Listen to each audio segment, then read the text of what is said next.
तो आज के आपके करंट अफेयर्स 20 अगस्त 2021 के सबसे पहला करंट अफेयर है कास्ट सेंसस के बारे में। देखो इस टाइम एक बहुत बड़ा पॉलिटिकल इशू क्रिएट हुआ है। सरकार ने आपके मना कर दिया है कि हम डिटेल्ड कास्ट सेंसस नहीं करवाने वाले इस सेंसस के साथ। हर 10 साल देखो जो सेंसस होता है, जनगणना होती है, ये हर 10 साल बाद आपके सेंसस करवाया जाता है। जो सेंसस होता है तो उसके मुताबिक सेंसस 2021 का डेटा रिलीज होगा। ठीक है, ये सारा डेटा एक साल पहले से कलेक्ट करना शुरू कर लेते हैं। अच्छा, रेफरेंस डेट क्या होती है?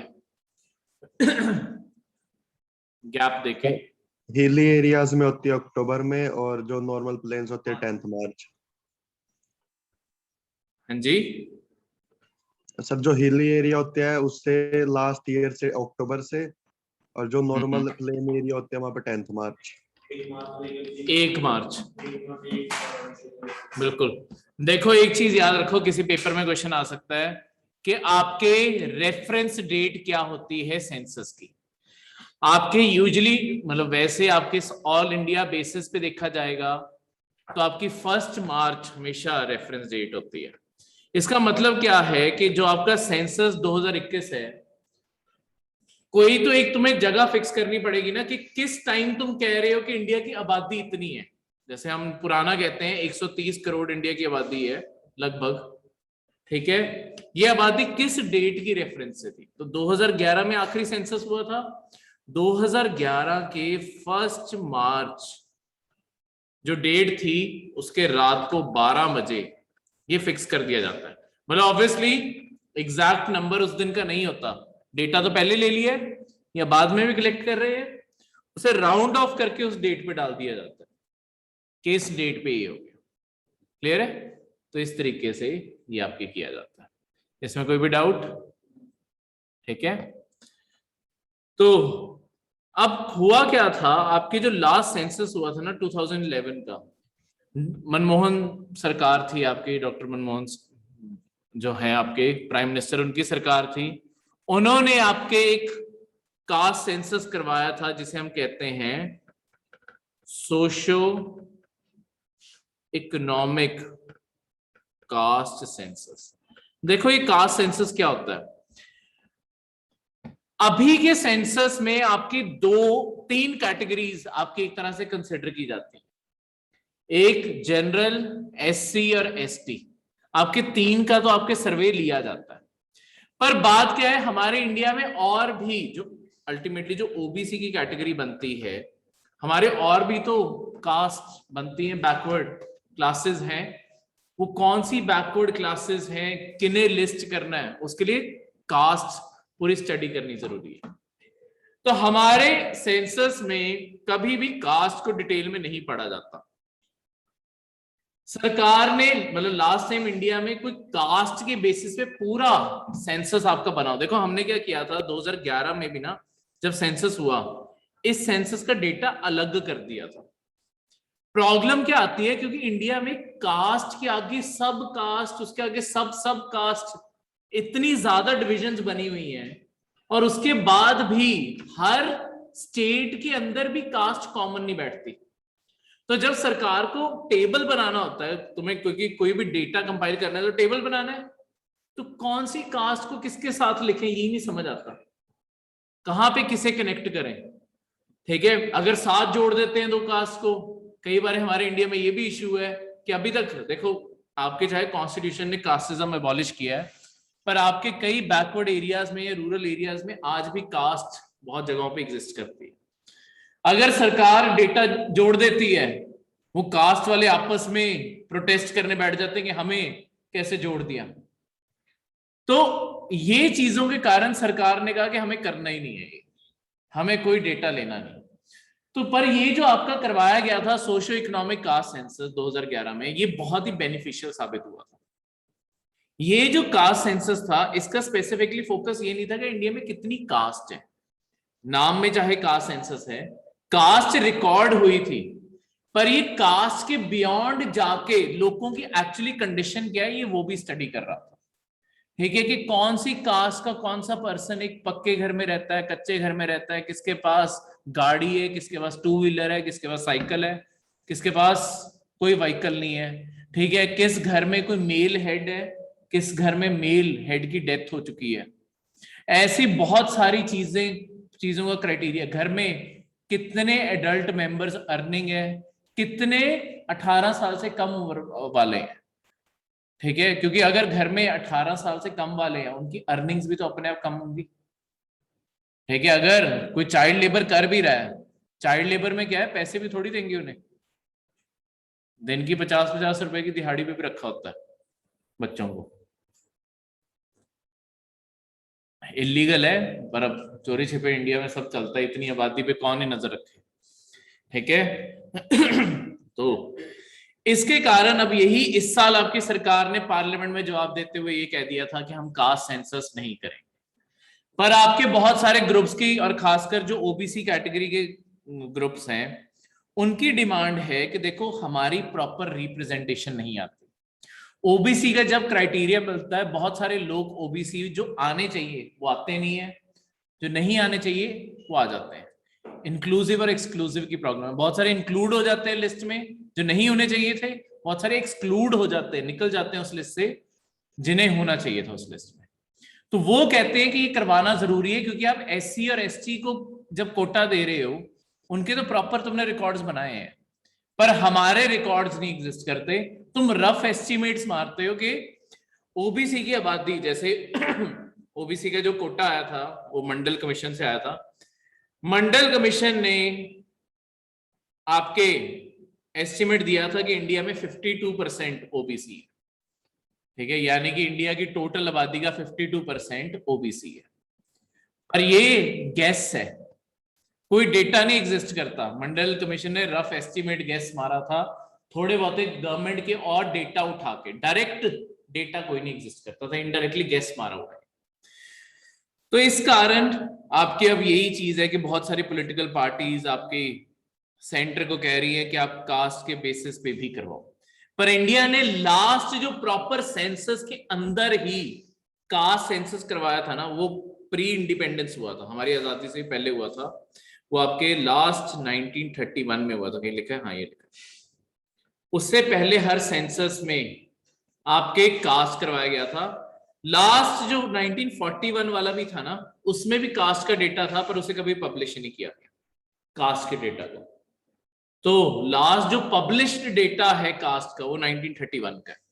उसके बाद ये ऑब्वियसली अगर आंसर आता है कि लास्ट टाइम कास्ट कब करवाया गया, 2011 उसका ऑप्शन है, क्योंकि ये करवाया तो गया है पर ये उससे बियॉन्ड गया है।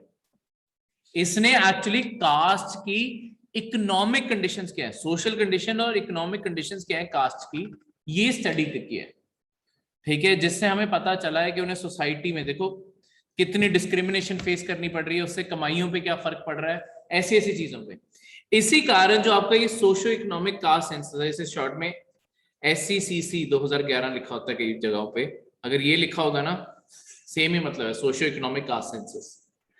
ये जो आपका डेटा है, आपकी बहुत सारी जो स्कीम्स हैं, जैसे मनरेगा हो गया, नेशनल फूड सिक्योरिटी एक्ट हो गया, आपके ग्रामीण कौशल योजना होगी, ये जितनी भी स्कीम्स है ना, इनमें जो बेनिफिशियरीज के नाम है कि जिन तक ये स्कीम पहुंचेगी, उन बेनिफिशियरीज का नाम इसी सेंसस से अब लिया जाता है।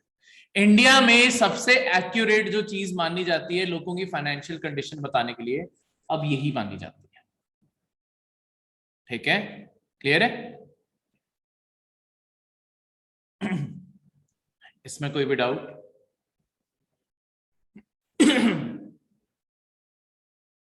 क्लियर है? सेकंड करंट अफेयर आया हुआ है आपका पोटाला पैलेस के बारे। अब ये पोटाला पैलेस का एक महल है, ये कहां पड़ता है? ये आपका एक देश होता था जो अब नहीं बचा, तिब्बत। तिब्बत की कैपिटल क्या होती थी? लहासा।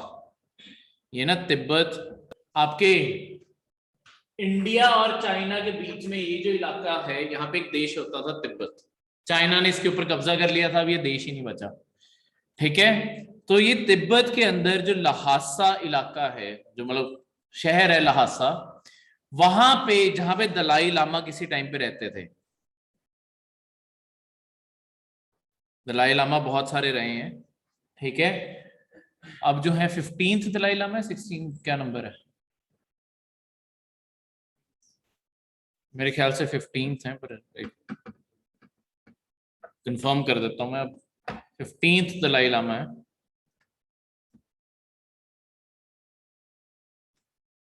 जितना मुझे लग रहा है, पर मैं तब भी कंफर्म करता हूँ 14th है, ठीक है। 15th एक्चुअली, 15th की किस चीज पे न्यूज में था मैं वो बताता हूँ। देखो दलाई लामा आपको अगर पता है, देखा देखा तो भाई वो काफी बुजुर्ग हो चुके हैं, तो एक चीज का खतरा है कि उनकी, ऐसा ना हो कि उनकी डेथ होगी और उनका आगे कोई सक्सेसर नहीं है। ये ना आपके तिब्बत में बुद्धिज्म है, पर वो बुद्धिज्म में क्या है, वहां पे एक हाईएस्ट लेवल के प्रीस्ट को माना जाता है, वो है दलाई लामा जिसे वो कहते हैं। तो तिब्बत की जितनी आबादी है वो दलाई लामा को मानती है। इंडिया ने दलाई लामा को क्यों रिफ्यूज दी हुई है, उसका भी यही कारण है, क्योंकि जब तिब्बत पे चाइना का कब्जा हुआ था, चाइना ने पक्का दलाई लामा को अपने कब्जे में ले लेना था, क्योंकि दलाई लामा जो बोलेंगे तिब्बत में वही होगा। तो दलाई लामा उस टाइम, उनके और उनके कुछ सपोर्टर्स इंडिया आ गए थे और हमने उन्हें रिफ्यूज दे दी थी, उन्हें हमने तभी धर्मशाला में सबको सेटल डाउन किया, ठीक है। तो ये जो आपके दलाई लामा इंडिया आए, अब चाइना और इंडिया के रिलेशन में क्या सिग्निफिकेंट है, तिब्बत में ना अभी भी वायलेंट मूवमेंट चल रही है चाइना के रूल के अगेंस्ट। उसका कारण ये है कि क्योंकि वो चाइना के रूल को मानते नहीं है, वो कहते हैं हमारा एक ही रूलर है, वो है दलाई लामा, ठीक है। दलाई लामा वैसे पीस प्रमोट करते हैं, पर वहां के लोग क्योंकि किसी और के रूल को नहीं मानते, तो वो कहते हैं कि हम किसी का ये नहीं मानेंगे। अगर दलाई लामा की डेथ हो जाती है और उन्होंने अपना कोई सक्सेसर नहीं चुना, तो चाइना किसी को गद्दी पे बिठा देगा बोल के कि यही दलाई लामा है, और वो पूरा जो हम मूवमेंट को मोमेंटम देना चाहते हैं वो खत्म हो जाएगा। तो इंडिया चाहता है, इंडिया की गवर्नमेंट चाहती है कि दलाई लामा किसी को अपना सक्सेसर बना दें जो इंडिया में ही है, ठीक है। तो इस चीज से आपके इस तरीके से, पर अब यहीं पे इश्यू आता है, 15th दलाई लामा चुने गए थे बहुत साल पहले। ये दलाई लामा चुने कैसे जाते हैं, देखो इनके इस बुद्धिज्म में बिलीफ है कि जो अभी प्रेजेंट दलाई लामा है ना, वो सबसे कॉर्नर सीट पे है। जो अभी दलाई लामा है आपके, उन्हें सपना आया था, मतलब पिछले दलाई लामा भी ऐसे ही बने हैं, 14th भी ऐसे बने हैं। जब 13 दलाई लामा थे तब अभी तिब्बत आजाद था। वो बताते हैं कि तिब्बत के इस गांव में एक कोई इस घर में लड़का है जो अभी बॉर्न हुआ है या होने वाला है, उसे लेके आओ, वो बनेगा दलाई लामा, ठीक है। और वो ऐसा नहीं होता कि रिश्तेदार होते हैं, वो बहुत ही गरीब गरीब भी आपके दलाई लामा बने, तो इसलिए माना जाता है कि पावर है कोई। तो इन्होंने भी ऐसे ही बताया था कि तिब्बत के इस गांव में जो लड़का बॉर्न हुआ है वो बनेगा अगला 15th दलाई लामा। चाइनीज सरकार उसे उठा के ले गई थी और वो गायब है, ठीक है। वो कहां गया किसी को नहीं पता। और अब दलाई लामा अगले को चुन नहीं रहे हैं, तो प्रॉब्लम यही आई खड़ी है कि वो है नहीं, अगले को चुन नहीं रहे, कुर्सी खाली हुई, चाइनीज गवर्नमेंट ने कहना है यही वो लड़का था जो उन्होंने चुना था, और अपना बंदा बैठा देंगे ताकि तिब्बत में सारी मूवमेंट बैठ जाए, तिब्बत पूरी तरह कब्जे में आ जाए। तो इसके चलते हुए ये सब कुछ कर रहे हैं। तो वहां पे जो पैलेस बना हुआ है दलाई लामा का, उस पैलेस का नाम है पोटाला पैलेस, ठीक है।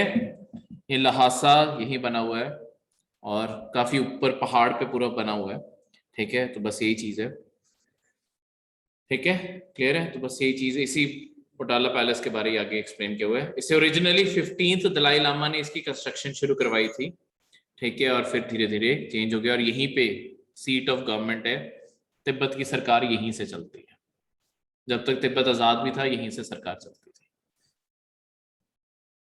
अगला करंट अफेयर यूनिक है और इंपॉर्टेंट है इसीलिए पेपर के लिए। Access network provider.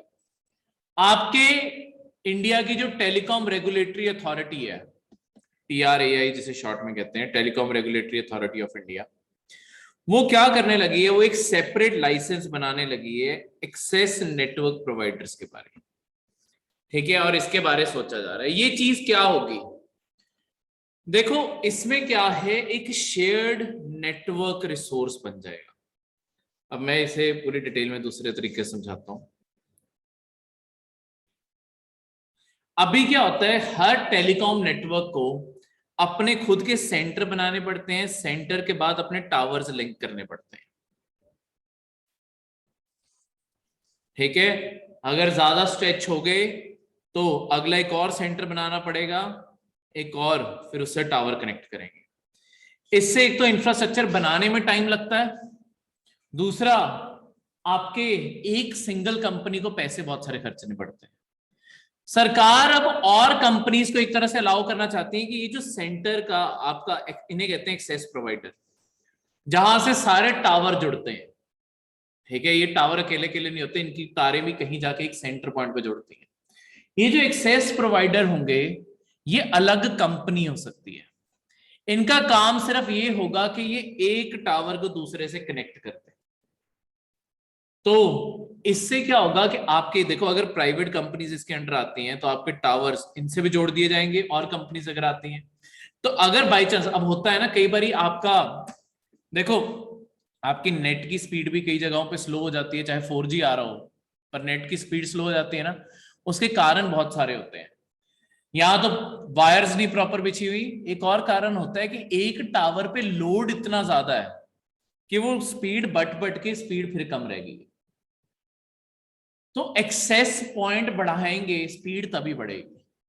तो एक्सेस पॉइंट बढ़ाने के लिए हम और कंपनियों को इन्वॉल्व करना चाहते हैं, यानी कि जियो, एयरटेल, वोडाफोन, इनके अलावा और कुछ अलग कंपनी होंगी जो सिर्फ ये सेंटर सर्विस स्टेशन दे रही होंगी, जिसके कारण आपके, अगर लेट्स सपोज ये टावर बिजी जा रहा है पर दूर का कोई और टावर खाली पड़ा है, वो इस साइड से कनेक्शन इधर पहुंचा दे, ठीक है। तो आपकी इस तरीके का नेटवर्क एक आगे बनाने को, इसे कहते हैं एक्सेस नेटवर्क, ठीक है। क्लियर है? एक्सेस नेटवर्क समझ आया कि आपके, जिसके थ्रू आपके टेलीकॉम की सारी सर्विसेज चलती हैं, वो जो सेंटर होते हैं, उन सेंटर्स को प्राइवेट, ऑलरेडी वो प्राइवेट सेक्टर के पास हैं, पर उन्हें स्पेसिफिकली कंट्रोल करने के लिए अलग कंपनीज भी अब आ पाएंगी जो एक्चुअली चाहे आपको टेलीकॉम सर्विस नहीं भी देती, ठीक है। लेट्स सपोज किसी ने एक कंपनी खोली XYZ, अब इसका सिग्नल तो आता नहीं है, ठीक है, पर ये XYZ क्या कर रही है, बस इसने तारें बिछा के रखी हुई हैं और ये अपनी तारों में से एक्सेस दे रही है नेटवर्क का। नेटवर्क वही जियो, एयरटेल, इन्हीं की आ रहे हैं, बस इनकी तारों के थ्रू जा रहा है सब कुछ। ये एक्सेस नेटवर्क है। इंडिया में देखो बहुत सारी चीजों की कमी नहीं है, हमारे यहाँ पे ना डिस्ट्रीब्यूशन की कमी है एक बहुत बड़ी। डिस्ट्रीब्यूशन की कमी कैसे? जैसे आपकी इलेक्ट्रिसिटी की बात करो, आपके ना एक इलेक्ट्रिसिटी में भी सरकार, अभी सेंटर की सरकार उसके ऊपर भी विचार कर रही है। आपके इलेक्ट्रिसिटी में भी जैसे दो टाइप की कंपनीज होती हैं, एक होती हैं जो एनर्जी बनाती हैं, प्रोड्यूसर, देखो जो बिजली बनाता है ना वो बिजली बेचता नहीं है। एक होती है प्रोड्यूसर जो बिजली बना रहे हैं, एक होते हैं डिस्ट्रीब्यूटर जो आपके घरों तक आपको बिजली पहुंचा रहे हैं। ये डिस्ट्रीब्यूटर्स क्या करते हैं, ये पीछे से बिजली खरीदते हैं, ये आगे तारें यही बिछाते हैं, ठीक है। पीछे से सिर्फ एक तार आएगी प्रोड्यूसर से डिस्ट्रीब्यूशन वालों को कि ये रही आपकी बिजली, आपने जितनी मांगी थी। डिस्ट्रीब्यूटर्स का काम है हर जगह तारें बिछाना, खुद के मीटर लगाना और लोगों से पैसे कलेक्ट करना, वो सारे काम ये डिस्ट्रीब्यूशन करती है। प्रोड्यूसर का काम सिर्फ इतना है, बिजली पैदा करो, जितनी मांगी गई है उतनी बेचो और बिल बना के उन्हें भेज दो। अब चाहे वो आगे यहां पे डिस्ट्रीब्यूटर, उसे डिस्ट्रीब्यूटर ने तारें बिछाई नहीं हुई पर पीछे बिजली का ऑर्डर प्लेस कर दिया था कि मुझे पहली तारीख से बिजली दे देना, उन्होंने तो पहली तारीख से बिल देना शुरू कर देना कि तुम देखो कि तुम इस बिजली का क्या कर रहे हो, चाहे अब हवा में रिलीज कर रहे हो तुम बिजली, ठीक है। तो यादवी,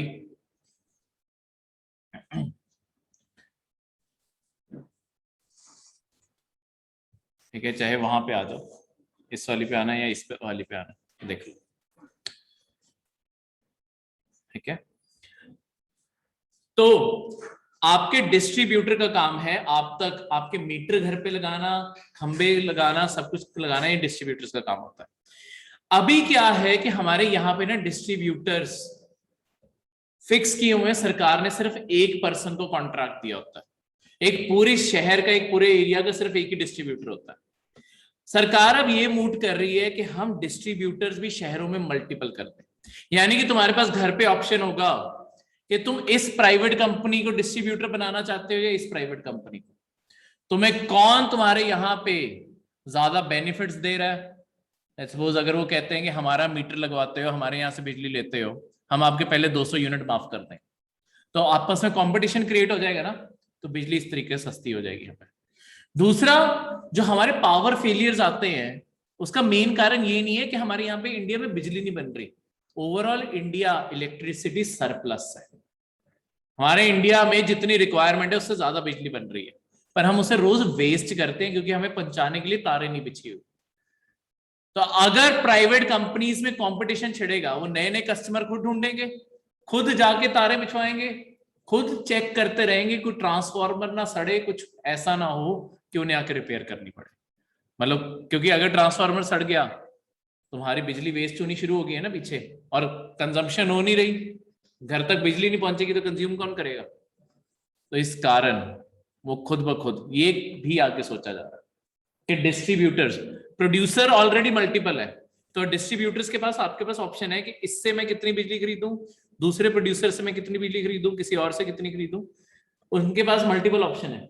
यहां पे एक सिंगल पर्सन क्यों, ये भी तो मल्टीपल होने चाहिए।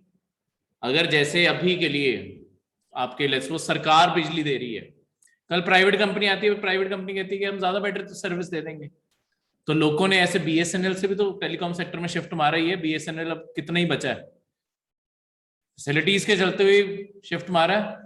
तो ऐसे ही सरकार ये सोच रही है, वैसे ही प्राइवेट कंपनीज में भी कंपटीशन जनरेट होता है, तो ये सब कुछ इस तरीके से होगा। क्लियर है, कोई भी डाउट इसमें? तो ये एक सरकार की और प्लान इसी के अंडर किया जा रहा है। कोई भी डाउट यहां तक? ठीक है, ये थे आज के